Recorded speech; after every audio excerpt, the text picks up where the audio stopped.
তোমাকে জানিয়ে দিলাম ও প্রিয়তমা, জ্যোৎস্না আমায় কথা দিয়েছে।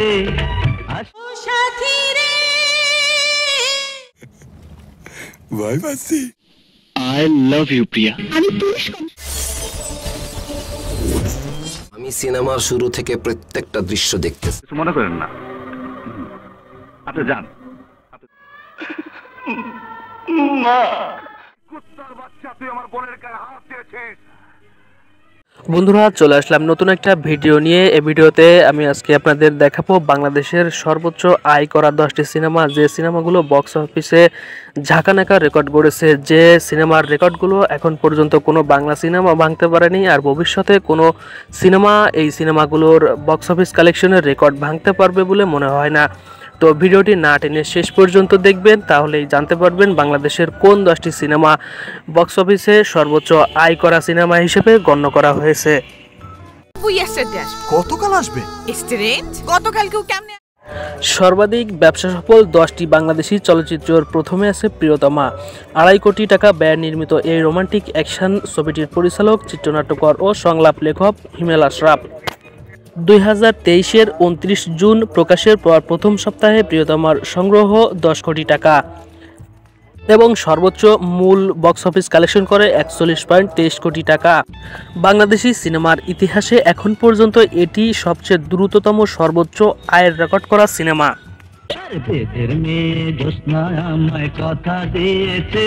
বেদের মেয়ে জ্যোৎস্না সর্বোচ্চ আয় 20 কোটি টাকা।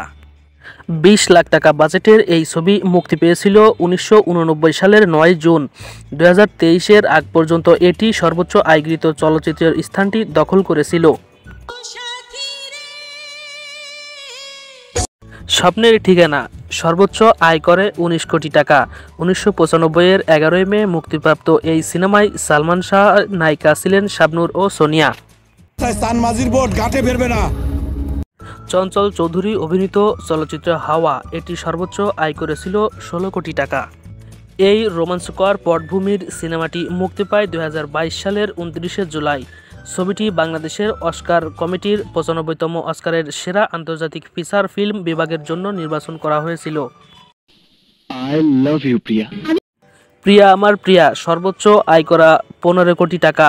2008 সালের 13 জুন মুক্তি পাওয়া এই রোমান্টিক অ্যাকশন ছবিটি, তার নায়িকা ছিলেন সাহারা। ছবিটির গল্প ও চিত্রনাট্য ছিল পুরী জগন্নাথ, আর সংলাপ লিখেছিলেন শচীন নাগ।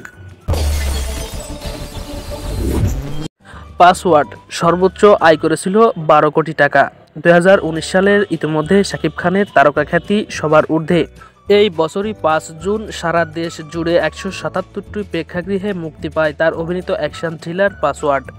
3 কোটি টাকা ব্যয়ে বানানো সিনেমাটি মুক্তির প্রথম সপ্তাহে তুলে নেয় 11 কোটি টাকা। ফলে 2019 সালের বাণিজ্যিক চলচ্চিত্রগুলোর সবগুলোকে টেক্কা দিয়ে প্রথম জায়গাটি পেয়ে যায় পাসওয়ার্ড। কে মার্ডার করছে? পরাণ সর্বোচ্চ আয় করে 12 কোটি টাকা। লাইভ টেকনোলজির অধীনে মোহাম্মদ তানজিম উল আলম প্রযোজিত সিনেমাটি প্রেক্ষাগৃহে দেখানো শুরু হয় 2022-এর 10 জুলাই থেকে। ত্রিকোণ প্রেমকে কেন্দ্র করে লোমহর্ষক হত্যাকাণ্ডের চলচ্চিত্রটি প্রধান চরিত্রে ছিলেন বিদ্যা সিনহা মিম, ইয়াশ রোহান এবং শরীফুল রাজ। 83 লাখ টাকা বাজেটের সিনেমাটি প্রত্যাশার থেকেও বেশি আয় করতে সক্ষম হয়। আপনি সরেন, আরে ভাই যান না। আম্মাজান সর্বোচ্চ আয় করে 11 কোটি টাকা। মনোয়ার হোসেন ডিপজল প্রযোজিত এই ক্রাইম ড্রামা ফিল্মটি মুক্তি পেয়েছিল 1999 সালের 25 জুন। মুভিটি নির্মাণে খরচ হয় 1 কোটি 2 লক্ষ টাকা। মুক্তির আগের দিনেই প্রযোজনা ও সঙ্গীত স্বত্ব থেকে ছবিটি আয় করে 1 কোটি 4 লাখ টাকা। সত্যের মৃত্যু নেই সর্বোচ্চ আয় করে 11 কোটি টাকা। মুভিটি মুক্তি পায় 1996 সালের 13 সেপ্টেম্বর।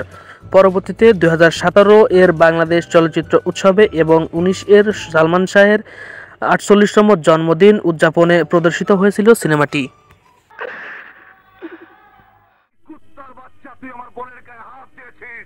শান্ত কেন মাস্তান সর্বোচ্চ আয় করেছিল 10.5 কোটি টাকা। আম্মাজান সিনেমা মুক্তির আগের বছর মান্না অভিনীত এই ছবিটিও বাণিজ্যিকভাবে বেশ সফলতা পায়।